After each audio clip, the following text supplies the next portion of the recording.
Well, hi everybody. Oh, this is super exciting. Like I'm standing on a stage right now. I'm just going to take this moment in for myself.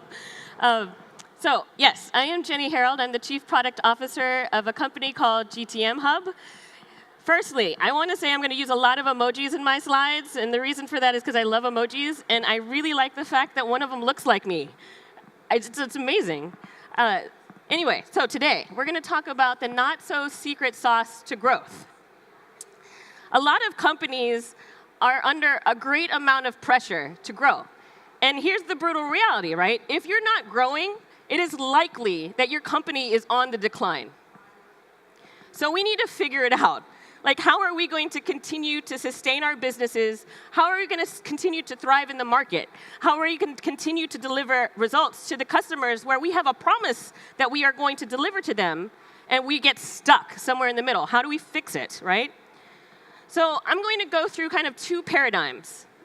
On the left is kind of the factory or the industry kind of mentality, and on the right is where I think we are today and where we will be headed in the future. So we're kind of largely basing our management practices and methodologies on what happened in industry and making things in factories. It was about the bottom line, right? How am I going to affect the bottom line? What's happening today and what's happening in the future is an increasing need for employees and managers and leaders to talk about purpose. Why are we here? What is the meaning of our work? What is this benefit that we say that we espouse that we're going to deliver to our customers or people that we're solving problems for? We used to talk about output. How much stuff are we doing, right? How many things are we producing? But where we're headed is, what is the benefit or the value of any of the stuff that we're producing or doing? We talk about tasks. Have you gone through your task list? Have you finished your tasks? Have you done all the work you're supposed to do? What we really need to be focusing on is the result of our work. Did it actually accomplish the outcome that we hoped to do and to fulfill that purpose that we wanted to deliver, right? When I look at a slide like this, because we see it all the time, we're seeing it all over the place. There's all of these companies, and we're like, I want my company name to be there, which means we need to grow. And we need to be recognized, and we need to produce meaningful value in the market, right? And here are the 5 things that I personally believe need to happen in an organization to grow. You're going to look at this slide, and you're going to think to yourself, this is pretty basic stuff. How do I know that my company is focused on the right stuff, the things to do, right, against that overall purpose? How do I know that my team is aligned and moving and pulling in the same direction? Because that's happening, right? I think my team is with me, and then you look behind you, and they're like, they're not with you anymore. What happened? How do I know that my team is actually engaged? And we get surprised when people quit our teams and our companies, and they're high performers, and they're doing what you think is great work, but they're not engaged. How does that happen, right? And you might be in a company today that maybe is doing a survey and is asking the employees, how many of you actually know what your manager is trying to accomplish? How many of you know what you're here to do? How many of you feel engaged doing your day-to-day work? And it's likely you're seeing this information 6, 8, 9, 12 months after the survey is done.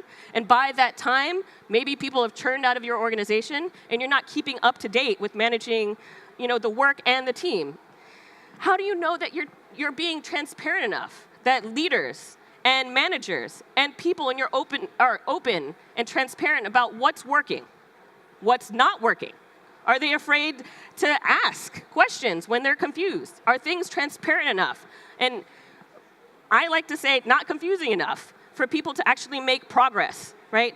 And our people, and this is the last one, I see this all the time in organizations, how do we know that people are being held accountable for the commitments that they promised to do and deliver, right? What would the world look like if I told you that I work for a company where, of our customer base, at the end of this year, 86% of them will hit their overall goal, right? Like I work on a software that helps support this stuff. The answer to this, and I know I'm super biased because I'm the chief product officer of that company, is OKRs. right? A lot of people have probably heard it or read a book or someone told them about it. Here's what you're probably familiar with. You're probably familiar with SMART goal setting, right? Like that they're specific and they're measurable and, all of the good stuff. Or you're familiar with balanced scorecards, or you're familiar with KPIs. And there's different management techniques. Google said they would not be Google had it not been for adopting the OKR methodology. And you're going to probably ask me, what about all that other stuff? I can probably get focus, alignment, engagement, all of those good things with all of these other frameworks. What I would espouse to you is the one thing that it's missing is innovation. It is not baked into that methodology. In an OKR methodology, this objective and key results, if you hit 70% of your overall objective, like that's how much you accomplished, then you're good. Your team is free to experiment, take calculated risks. It's inherent in the framework and the systems of your business. And so what I think the secret sauce to growth actually is being able to measure purpose. It's to define and measure purpose. And here's kind of the foot stomping at the end of the talk. What does this really mean? I do not believe our problem is ambition. We have a lot of companies that are solving really, really good problems. Ambition is not our issue. But I also think we do not rise to the height of that ambition. Rather, we fall back on the strength of our training, our skills, and our systems. And if you do not have a system that helps support your teams to actually be innovative and incentivized to be innovative, then they won't. They have no reason to do it. And you're going to likely grow, but by accident, because you don't know why it's happening, or for the most of us, you're on the decline and you don't even know it, right? So actually, since we have a bit of time at the end of my talk, I'd like to ask of the crowd, are there any questions that you might have? We're opening the floor for Q&A. Any questions? Any questions? Yes, we go over here. What's your name? My name is Volker. I'm from CHIP, Germany, and we are using OKR already since half a year. Awesome. And my question is, for the teams, it's quite difficult to do their daily business and OKR at the same time. Yes. Do you have an answer on that? So that's why we're building this software, to be honest. I mean, when I talk to CEOs or COOs of companies, they're saying there's like 20% management overhead just to report. We all have to report, right? But people just want to do their job.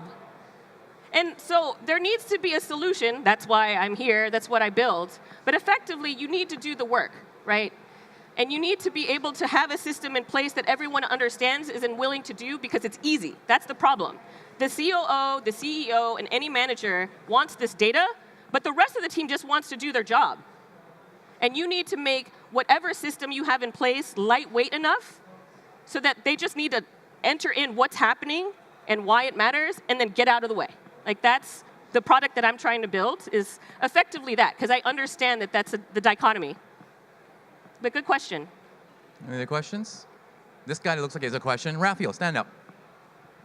I'm Rafael. I'm Hi. working in Brazil. Hello. My question is, when we're working on OKRs, there is a risk when the team is only looking for the score of the game. Of course. And not being in the game. Yes. And my question is, because today when we are developing some products, Yeah. digital products, we are not, we have a process that is more creativity, innovation. Of course. And when there is a lot of research that's already made, then we are doing something more creativity. If you are looking for a score and doing something very robotic, that you not be able to create and innovate in the process. Sure. How do you reconcile this? Yes. So the question is about how do you reconcile creativity and actually doing the job, right? The answer to this is going to sound like so simplistic, it's weird. It's you have to incentivize correctly. When I get asked, like, what is your company culture like? Or how do you define culture? It is not a printout on a poster and say, we are a creative company that tries to innovate and all of these things, because people will look at that and say, if we don't do it, then we're hypocritical, right? That happens. So it needs to be built in to how you hire, how you fire, how you reward, and how you effectively reprimand, right? If you're recognizing teammates on your team, either monetarily or with verbal recognition, about you hit your OKR, but also you were creative, and here's why, then it's more likely that other people will look at that and say, wait, that person got recognized for this kind of behavior, and it was very clear and specific when it happened. Or they got promoted because they actually were innovative, and they took risks, and it didn't work out, but they learned, and this is the outcome of that. Be like that person. That's culture. That's how you build it into a company. All right, the last question. Please stand up, say your name and your question. My name is Alex. Could you tell me a bit about what resources are available for people who are interested in learning about it? I know Gtmhub is a software. Yes. But when I've looked, there doesn't seem to be much out there in terms of how do I adopt it, where do I start, what are some ground rules, best practices? Do you guys help with that? Yeah. So I'm going to so where can I find resources? Obviously, you can see us. We have an ebook that we've written too. So you can ask us. We have some flyers to give away. Number 2, there's a book that is called Measure What Matters. It was written by Doerr, and I think it's John Doerr. And he actually was the one that implemented this in Google. So get that book. And thirdly, Google has a lot of resources actually about how they work and how the OKR methodology works. And the last is talk to other practitioners who have done it. Just ask people, and it's likely that it's starting to come on, because I've talked to different companies, and like yours, like 6 months in, they've tried it. What's working? What's not? What have you learned? And just start talking about OKR methodologies, I would say. So their resources are out there. It's few and far between. I would like to contribute to that more, and I hope other people will too. Great. Thank you, Jenny. Round of applause. Awesome information there.